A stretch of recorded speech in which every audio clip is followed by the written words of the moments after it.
ಜಗನ್ಮಾತೆ ಅಕ್ಕಮಹಾದೇವಿ ತಾಯಿಯವರನ್ನು ಸ್ಮರಿಸಿ ಈ ಕ್ಷೇತ್ರದ ಆದಿ ಶರಣೆ ಆಗಿರ್ತಕ್ಕಂಥ ಶರಣೆ ಕೂಡ ಪ್ರಧಾನಮಂತ್ರಿ ಮಂಡಳಿಯೆಂದು ನನ್ನ ದೀಕ್ಷೆಗಳಾದ ಪರಮ ಪೂಜ್ಯ ಮಹಾದೇವಿ ಗುರುಮಾತೆ ಮಹಾದೇವಿ ತಾಯಿಯವರು ಪರಮ ಪೂಜ್ಯ ಲಿಂಗಾನಂದ ಅಪ್ಪಾಜಿಯವರ ಮಂಡಳಿ ಸ್ಮರಿಸಿ ಇವತ್ತು ಬಹಳ ವಿಶೇಷವಾಗಿರ್ತಕ್ಕಂಥ ನಮ್ಮ ತಂದೆಯವರ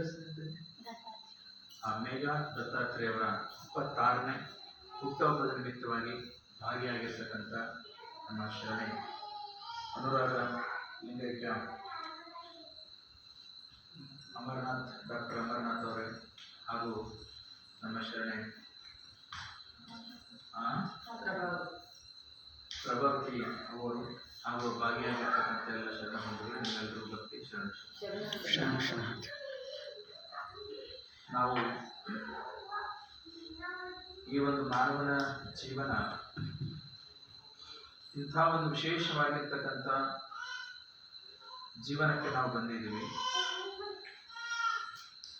ಇಲ್ಲಿ ಬರಬೇಕಾದ್ರೆ ನಾವು ಅನಂತ ಜನ್ಮವನ್ನು ಸುತ್ತಾಡ್ಕೊಂಡು ಬಂದಿದ್ದೀವಿ.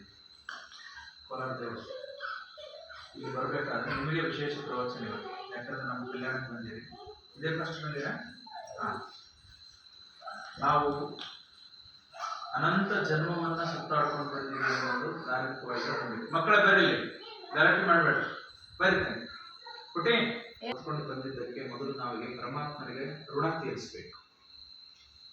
ಏನ್ರಿ ಗುರುಗಳೇ ಪರಮಾತ್ಮ ಅಂತಂದ್ರೆ ನಾವಂತೂ ಕಾಣೋದಿಲ್ಲ, ಕಾಣಲಿಕ್ಕೆ ಬರೋದಿಲ್ಲ. ಪರಮಾತ್ಮ ಹೇಳಿದ್ದಾನೆ, ನಾವು ಪೂಜೆ ಮಾಡ್ಕೊಳ್ತಕ್ಕಂಥ ಏನು ಗುಡಿಗುಂಡಾರದಲ್ಲಿ, ದೇವಸ್ಥಾನಗಳಲ್ಲಿ, ಮಸೀದಿಗಳಲ್ಲಿ, ಚರ್ಚ್ಗಳಲ್ಲಿ ಅಥವಾ ಮಂಟಪಗಳಲ್ಲಿ ಇರ್ತಕ್ಕಂಥ ದೇವರು, ಆ ದೇವರು ನಾವು ಭಕ್ತಿಯಿಂದ ಕೈ ಮುಗಿದು ಬಿಡ್ತೀವಿ.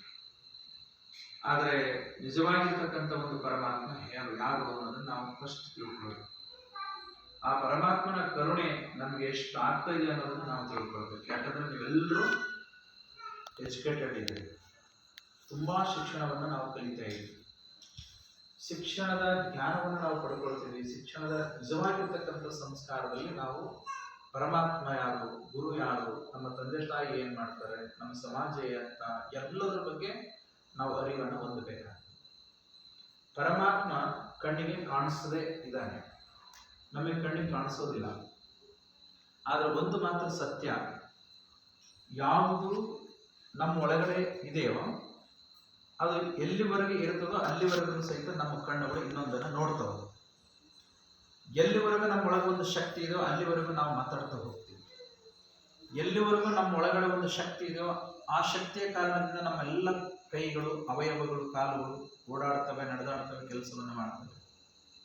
ಎಲ್ಲಿವರೆಗೂ ನಮ್ಮ ಒಳಗಡೆ ಒಂದು ಶಕ್ತಿ ಇದೆಯೋ ಅಲ್ಲಿವರೆಗೂ ನಾವು ಕೇಳಿಸ್ಕೊಳ್ತೀವಿ.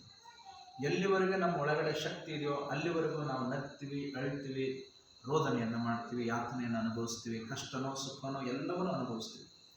ಹಾಗಾದರೆ ಇದೆಲ್ಲದರ ಹಿಂದೆ ಇರತಕ್ಕಂಥ ಒಂದು ಶಕ್ತಿ ಇದೆ. ಅದು ಯಾವುದು?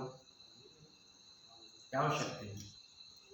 ನೋಡಿ, ಈಗ ಒಂದು ಬಲ್ಬ್ ಇದೆ, ವೈರ್ ಇದೆ, ಸ್ವಿಚ್ ಬಾಕ್ಸ್ ಇದೆ, ಆಯ್ತಾ? ಇಷ್ಟೆಲ್ಲ ಇದ್ದ ಮಾತ್ರಕ್ಕೆ ಯಾವುದೋ ಒಂದು ಶಕ್ತಿ ಇಲ್ಲ ಅಂತಂದ್ರೆ ನಮಗೆ ಬಲ್ಬ್ ಉರಿಯೋದಿಲ್ಲ, ಈ ಫ್ಯಾನ್ ತಿರುಗೋದಿಲ್ಲ, ನಮ್ಮ ಮನೆ ಒಳಗಿನ ಫ್ರಿಜ್ಜು ಮತ್ತೊಂದು ಯಾವುದೇ ಎಲೆಕ್ಟ್ರಿಕಲ್ ಉಪಕರಣಗಳು, ಹೋಮ್ ಅಪ್ಲಯನ್ಸಸ್ ಇರೋದು ಅವು ಯಾವ ಕೆಲಸ ಮಾಡೋದಿಲ್ಲ. ಯಾವುದಿರಬೇಕು? ವಿದ್ಯುತ್ ಶಕ್ತಿ, ಎಲೆಕ್ಟ್ರಿಸಿಟಿ ಬೇಕು, ವಿದ್ಯುತ್ ಶಕ್ತಿ.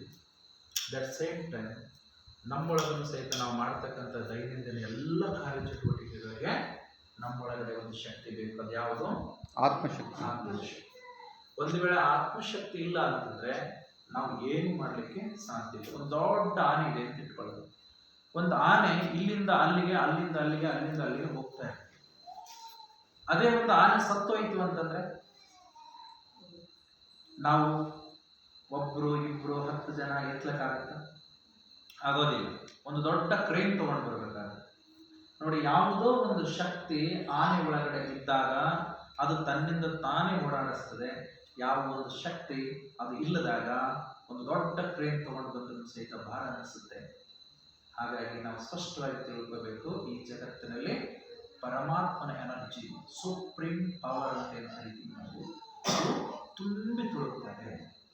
ಅದು ಕೇವಲ ಒಂದು ಜಾಗದಲ್ಲಿದೆ, ಇನ್ನೊಂದು ಜಾಗದಲ್ಲಿ ಇರಲ್ಲ. ಒಬ್ಬರ ಹತ್ರ ಇದೆ, ಇನ್ನೊಬ್ಬರ ಹತ್ರ ಇಲ್ಲ ಅಂತ ಅನ್ನಲ್ಲ. ಎಲ್ಲ ಕಡೆ ತುಂಬಿ ತುಳುಕ್ತಾ ಇದೆ.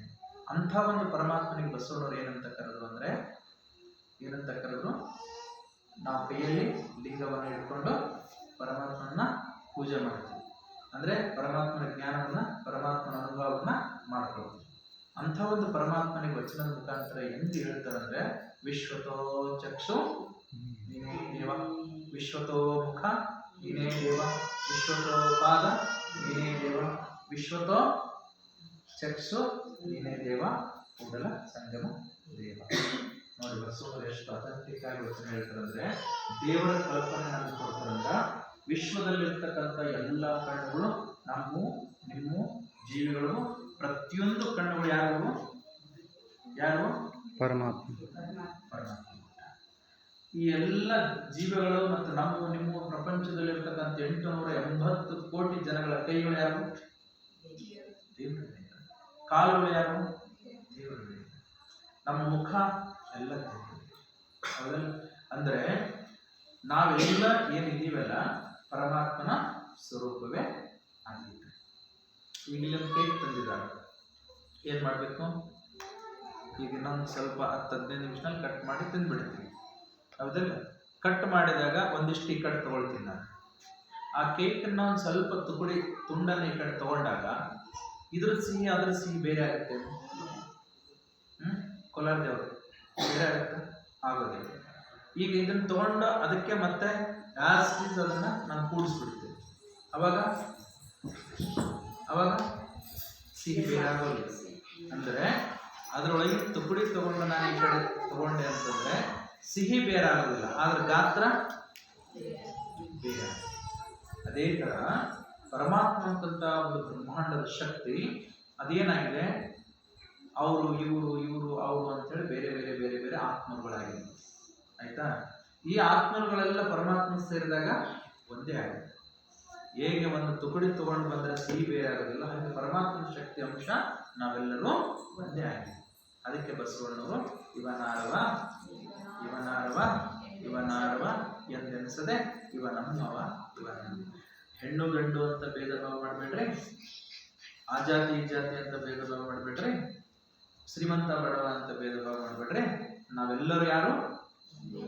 ನಾವು ದೇವರ ಮಕ್ಕಳು, ನಾವು ಪರಮಾತ್ಮನ ಇದ್ದೇವೆ. ನಮ್ಮಲ್ಲಿ ಯಾವುದೇ ರೀತಿಯಿಂದ ಭೇದಗಳು ಇರಬಾರದು ಅಂತ ಹೇಳಿ ಬಸವಣ್ಣನವರು ಪರಮಾತ್ಮನ ಎಲ್ಲಿ ಕಂಡ್ರು? ಲಿಂಗದಲ್ಲಿ ಅಂತ ಕಾಣ್ತೀವಿ. ಆದ್ರೆ ಲಿಂಗನೂ ಸಹಿತ ಅದು ಕೇವಲ ಪರಮಾತ್ಮ ಅರಿವು ಮೂಡಿಸ್ತದೆ. ಇದು ದೇವರಲ್ಲ, ಪರಮಾತ್ಮನ ಅರಿವು ಮೂಡಿಸ್ತಕ್ಕಂಥ ಸಿಂಬಲ್. ಆದ್ರೆ ನಿಜವಾಗಿ ಪರಮಾತ್ಮ ಎಲ್ಲಿದ್ದಾನೆ? ನಮ್ಮೊಳಗೆ ಇದ್ದಾನೆ, ನಿಮ್ಮೊಳಗೆ ಇದ್ದಾನೆ. ಹಾಗಾದ್ರೆ ನಿಮ್ಮೊಳಗೆ ಪರಮಾತ್ಮ ಇದ್ದಾನೆ, ನಮ್ಮೊಳಗೆ ಇದ್ದಾನೆ ಅಂದ್ರೆ ನಾವೇನಾದ್ವಿ? ಈಗ ಪರಮಾತ್ಮನ ಮಕ್ಕಳಾಗಿದೆ. ಅಂದ್ರೆ ಬ್ರದರ್ಹುಡ್ ಆಫ್ ಗಾಡ್, ಪರಮಾತ್ಮನ ಸಹೋದರತೆ ಭಾವ ನಮ್ಮಲ್ಲಿ ಬಂದು ಬಿಡ್ತೀವಿ. ಹಾಗಾದ್ರೆ ನಾನು ಯಾರನ್ನ ದ್ವೇಷ ಮಾಡಿ? ನೋಡಿ, ಬಸವಣ್ಣವರು ಹಿಂಗೆ ಮಲ್ಕೊಂಡಿರ್ತಾರೆ. ಆಯ್ತಾ? ಬಹಳ ಇಂಪಾರ್ಟೆಂಟ್ ತಿಳ್ಕೊಬೇಕು ನಾವು ದೇವರ ಬಗ್ಗೆ. ಬಸವಣ್ಣವರು ಮಲ್ಕೊಂಡಿರ್ತಾರೆ, ನೀಲಾಂಬಿಕೆ ಮಲ್ಕೊಂಡಿರ್ತಾರೆ. ಆ ಸಂದರ್ಭದಲ್ಲಿ ಕಳ್ಳ ಬರ್ತಾರೆ. ಕಳ್ಳ ಬಂದು ಕಿವಿಗೆ ತಗೊಳ್ತಾರೆ. ಎಚ್ಚರಿಕೆ ಆಗುತ್ತೆ, ನೀಲಾಂಬಿಕೆ ಹೆಂಡತಿಗೆ ಎಚ್ಚರಿಕೆ ಆಗುತ್ತೆ, ಕಳ್ಳ ಸ್ವಾಮಿ ಅಂತ. ಅವಾಗ ನಾವು ಯಾರಾಗಿದ್ರೆ ಏನ್ ಮಾಡ್ತಿದ್ವಿ? ಅವನಿಗೆ ಹೊಡಿತಿದ್ವಿ, ಜೈಲಿಗೆ ಹಾಕ್ತಾ ಇದ್ವಿ, ದರದೇಟ ಕೊಡ್ತಾ ಇದ್ವಿ. ಆದ್ರೆ ಬಸವಣ್ಣವರು, ಓ ಕಳ್ಳ ಬಂದಿದ್ದಾನ, ಎಲ್ಲಿದ್ದಾನೆ? ಅಲ್ಲಿ ನಿಂತಿದ್ದಾನೆ. ಅವಾಗ ಬಸವಣ್ಣವ್ರು ಅಂತಾರೆ, ಅಯ್ಯೋ ಇವ್ ಹಣೆ ಮೇಲೆ ವಿಭೂತಿ ಇದೆ, ಕೊರಳಲ್ಲಿ ರುದ್ರಾಕ್ಷಿ ಇದೆ, ಆಮೇಲೆ ಲಿಂಗ ಇದೆ, ಈತನ ಕಳ್ಳ ಅಂತಾರ. ಯಾರು ಹತ್ರ ಹೋಗಿ ಕೈ ಮುಟ್ಕೊಂಡು ಹೇಳ್ತಾರೆ, ಯಪ್ಪ ನೀನು ಕಳ್ಳ ಅಲ್ಲ, ಕಳ್ಳನ ಮನೆಗೊಬ್ಬ ಬಲುಗಳ್ಳ ಬಂದರೆ ಕೂಡಲ ಸಂಗಮ ದೇವನಲ್ಲದೆ ಮತ್ತಾರು ಅಲ್ಲ. ಹಿಂಗೆ ಹೇಳಕ್ ಕಾರಣ ಏನು? ಬಸವಣ್ಣವರು ಹಿಂಗೆ ಹೇಳಕ್ ಕಾರಣ, ಅಲ್ಲಿದ್ದವರೆಲ್ಲರೂ ಸೇವಕರು ಕಳ್ಳ ಬಂದ ಸ್ವಾಮಿ ಅಂತ ಇಟ್ಕೊಂಡು. ಆದ್ರೆ ಬಸವಣ್ಣವರು ಈತ ಕಳ್ಳ ಅಲ್ಲ, ಈತ ಸಾಕ್ಷಾತ್ ಸಂಗಮನಾಥ ಅಂತಂದ್ರು. ಅವಾಗ ಕಳ್ಳ ಅಂತಾನೆ, ಯಪ್ಪ ನಾನು ಸಂಗಮನಾಥ ಅಲ್ಲ, ದೇವರಲ್ಲ, ನಾನು ಕಳ್ಳ ಇಲ್ಲ. ನೋಡು, ನಿಮ್ಮ ಮನೆಯವ್ರದ್ದು ಬಂಗಾರ ತಗೊಂಡಿದ್ದೀನಿ, ಕೈಯಲ್ಲಿ ಹಿಡ್ಕೊಂಡಿದ್ದೀನಿ. ಇಲ್ಲಪ್ಪ, ನಿನ್ನ ಹಣೆ ಮೇಲೆ ವಿಭೂತಿ ಇದೆ, ರುದ್ರಾಕ್ಷಿದ, ಲಿಂಗ ಇದೆ, ನಿನ್ನ ಸಾಕ್ಷಾತ್ ಪರಮಾತ್ಮ ಅಂತ. ಅವ್ರಂತಾರ, ಇಲ್ಲಪ್ಪ ನಾನೆಲ್ಲ ನಿಮ್ಮ ಮನೆಗೆ ಪ್ರವೇಶ ಆಗ್ಬೇಕಂತ ಬೇಕಂತ ಹಂಚ್ಕೊಂಡು ಬಂದಿದ್ದೀನಿ, ಒಳಗಡೆ ಪ್ರವೇಶ ಮಾಡಿ.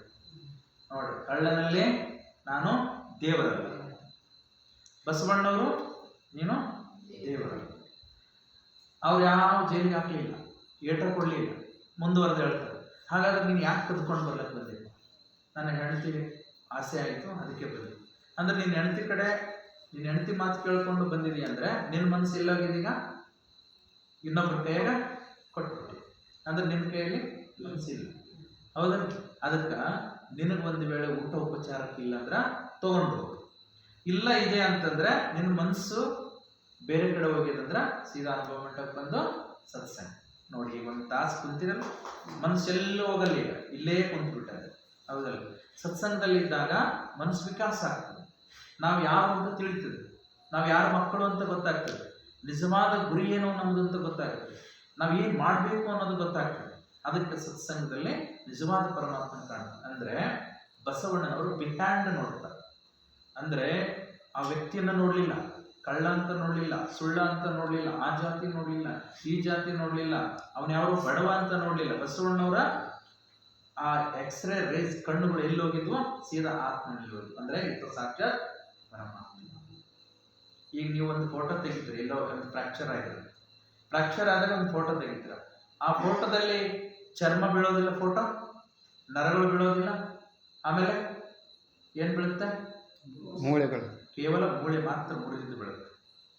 ಅವಾಗ ಅದು ಎಲ್ಲಿ ಕಟ್ಟಾಗಿದೆ ನೋಡ್ಕೊಂಡು ಜಾಯಿಂಟ್ ಮಾಡುತ್ತೆ. ಹಾಗೆ ಬಸವಣ್ಣನವರು ಮಹಾ ಭಕ್ತ ಸ್ಥಳದಲ್ಲಿದ್ದರು.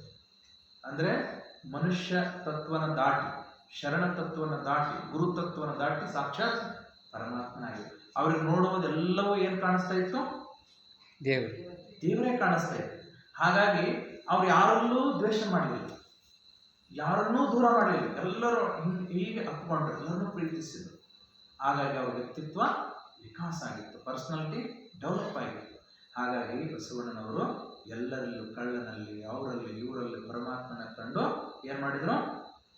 ಪರಮಾತ್ಮನೇ ಸ್ವರೂಪವೇ ಎಲ್ಲರನ್ನು ಮಾಡಿದ್ರು. ಹಾಗಾಗಿ ಒಂದು ತಿಳ್ಕೊಳ್ಬೇಕು, ನಾವೆಲ್ಲರೂ ಪರಮಾತ್ಮನ ಸ್ವರೂಪ ಆಗಿರೋದ್ರಿಂದ ನಮ್ಮ ಯಾವುದೇ ಕಾರ್ಯಕ್ರಮಗಳಲ್ಲಿ ನಮಗೆ ಮೊದಲು ಪೂಜೆ ಯಾರಿಗಾಗಬೇಕು? ಬಸವಣ್ಣನವರಿಗೆ. ಎರಡನೇ ಪೂಜೆ ಯಾರಿಗಾಗಬೇಕು? ದೇವರು. ಅದಕ್ಕೆ ಹೇಳ್ತಾರೆ ಸಿದ್ದರಾಮೇಶ್ವರ, ಪ್ರಥಮಂತ ಬಸವಣ್ಣ ದ್ವಿತೀಯಂತು ಲಿಂಗ. ಯಾಕೆ? ಪರಮಾತ್ಮ ಹೆಂಗಿದ್ದಾನೆ, ಹೆಂಗೆ ನೋಡಬೇಕು ಅಂತ ಕಲಿಸ್ಕೊಟ್ಟು ಸಂಬಂಧಗಳನ್ನ ಬೆಳೆಸಿದ್ರು, ಪರಸ್ಪರ ಪ್ರೀತಿಯನ್ನ ಹಂಚ್ಕೊಂಡ್ರು. ಎಲ್ಲರಲ್ಲೂ ಪರಮಾತ್ಮದ ನಾವು ಯಾರು ಭೇದ ಭಾವ ಮಾಡಬಾರ್ದು ಅಂತೇಳಿ ಪರಮಾತ್ಮನ ಬೆಸುಗೆಯನ್ನು ಹಾಕಿದ್ದಕ್ಕಾಗಿ, ದೇವರನ್ನ ಎಲ್ಲರ ಕೈಯಲ್ಲಿ ಕೊಟ್ಟಿದ್ದಕ್ಕಾಗಿ, ಅದಕ್ಕೆ ನಾವು ಬಸವಣ್ಣವ್ರನ್ನ ಮೊದಲು ಶರಣ. ನೀವು ಈಗ ಮೇಘದ ಹುಟ್ಟೋಪಾಧ್ಯಾಯ.